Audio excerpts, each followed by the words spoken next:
ici, nous voyons la majestueuse Plantago major. C'est pour ça que je dis majestueuse, mais c'est major. Ça, le plantain, là, ça, c'est parfait. Ça, on devrait les faire connaître à tous les enfants. Aussitôt qu'ils jouent dehors, là, puis qu'il y a des petites bébites, là, comme aujourd'hui, là, ça, on prend la feuille, on la détache, puis on nettoie un petit peu, on la mâche dans notre bouche. On la mord. Avec la salive, elle dégage des enzymes qui fait que la plante, elle devient comme sa propriété bactériostatique. C'est ça. Pas beau à voir, mais c'est très pratique, là. Je pense que j'ai une piqûre ici, là. Ah oui, regardez, j'ai une grosse piqûre là. On la prend puis on la met sur les piqûres. Les piqûres d'abeilles, les piqûres d'insectes, n'importe quelle piqûre, là, qu'est-ce qu'elle va faire? Elle va tirer le méchant, puis elle va arrêter, s'il y a des bactéries, là, la prolifération des bactéries. Puis ça soulage, ça l'ôte la brûlure. Ça empêche toute la brûlure. Ça fait déjà du bien.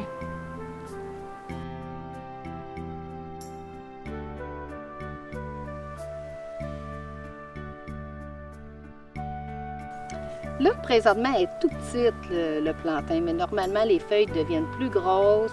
On voit que les grosses veinures qui sont en arrière, c'est comme ça qu'on va la reconnaître. Puis plus tard dans l'été, elle vient avec des graines, plus vers l'automne plutôt, là, elle vient avec des graines. Puis ces graines-là, souvent, là, il y en a qui en prennent pour faire, la remplacer pour des œufs dans des recettes. Le jus, ceux qui ont le moulin pour l'herbe de blé, là, le broyeur pour l'herbe de blé, bien, on les broie. Il y a énormément de chlorophylle, puis en même temps, bien, ce petit jus-là, bien, on peut le prendre, le garder, ça en prend pas mal, là. On peut le garder dans des cubes à glace qu'on aurait pour toute l'année, là.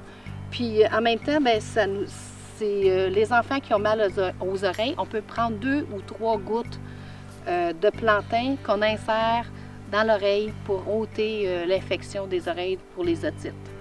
Pour les troubles d'abcès dans la bouche, c'est une tonique admirable pour toutes les muqueuses, les maladies inflammatoires de l'intestin. Ceux qui produisent trop de mucus, elle va aider pour les bronchites, les rhumes des foins, l'asthme, l'arachnite. C'est une super bonne plante là, qui est facile. Je fais souvent aussi de l'huile avec le plantain pour tout ce qui est les plaies, les bobos, tout là, avec l'huile de millepertuis que je mélange ensemble, l'huile de consoude, puis que je fais un onguent avec ça. C'est une excellente plante à connaître, puis surtout à faire connaître aux enfants aussi.